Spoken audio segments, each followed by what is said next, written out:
ఇక్కడ పొద్దుతిరుగుడు బెజ్జంకి మండలంలో పొద్దుతిరుగుడు పెద్ద ఎత్తున సాగు చేశారు రైతులు.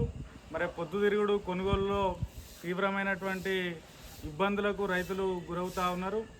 మరి దాదాపుగా ఇంకా కూడా 7-8 వేల క్వింటాల పొద్దుతిరుగుడు మన మార్కెట్కు కొంతమేర వచ్చి ఉంది. ఇంకా రైతులు పంటలో ఉన్నది.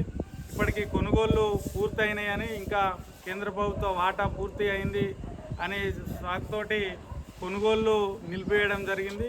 మరి వెంటనే రాష్ట్ర ప్రభుత్వము అలాగే జిల్లా అధికారులు, కలెక్టర్ గారు వెంటనే ఈ సమస్యను రాష్ట్ర ప్రభుత్వం దృష్టికి తీసుకుపోయి రైతుల్లో ఉన్నటువంటి పొద్దుతిరుగుడు కొనుగోళ్లను వెంటనే ప్రారంభించాలని, అలాగే చివరి గింజ వరకు పొద్దుతిరుగుడు ప్రభుత్వమే కొనుగోలు చేయాలని సిపిఎం పార్టీ బెజ్జంకి మండల కమిటీ తరఫున ప్రభుత్వాన్ని విజ్ఞప్తి చేస్తూ ఉన్నాం.